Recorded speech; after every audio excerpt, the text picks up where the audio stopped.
ভাই যেই পথে গেছে আমিও সেই পথে যাব। আবরার ফায়াজ বুয়েট যন্ত্র প্রকৌশল বিভাগের ৩য় বর্ষের শিক্ষার্থী।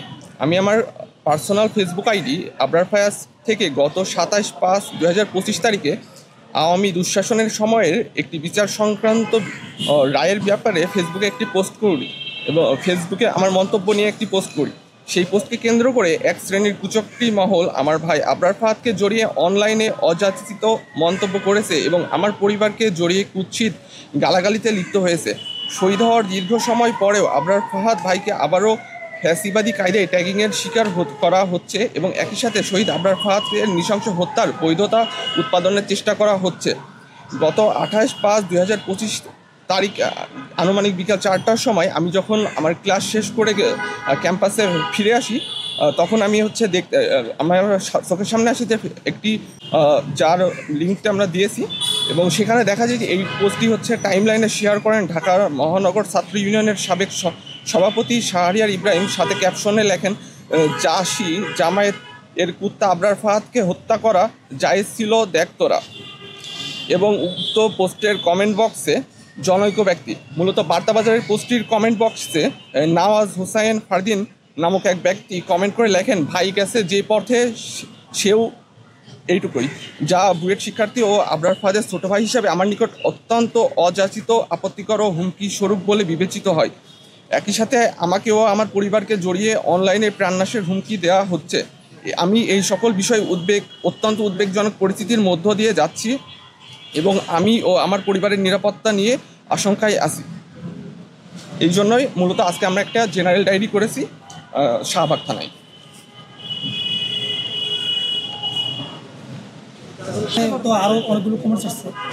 না, আসলে এই ক্ষেত্রে আমাদের পক্ষে তো মূলত আমি যখন জিনিসটা অলরেডি দেখছি, দেখার কিছুক্ষণ পরে আমার যেহেতু সারাদিন ল্যাব ছিল, আমি চাই ফার্স্টে এটা ইনিশিয়ালি দেখার পরেও আমি কিছুক্ষণ পরেই দেখা গেছে যে রাতের দিকে আমি টাইম পেয়েছি, তখন দেখছি যে আস্তে আস্তে পোস্টগুলো তারা হয়তো অনেকে ডিলিট করেছে। আর সবার পরিচয় তো ওখানে অনেক কমেন্ট ছিল, অনেকে শেয়ার করছে, পার্সোনাল আইডি থেকেও করছে। তো সেই ক্ষেত্রে তো আমার পক্ষে সবার পরিচয় জানা সম্ভব না। আমরা দেখলাম যে ঢাকা মহানগর উত্তর, আমরা মূলত এখানে দুইজনের পোস্টের কথা উল্লেখ করছি এবং জিডি করছি। এখানে একজন ঢাকা মহানগর ছাত্র ইউনিয়নের সাবেক সভাপতি শাহরিয়ার ইব্রাহিম, আরেকজন একজন কমেন্ট করেছিল নওয়াজ হোসাইন ফারদিন। এটা উনি আরেকজনের পোস্টে কমেন্ট করছিল, শেয়ার দেওয়া, সেইখান থেকে।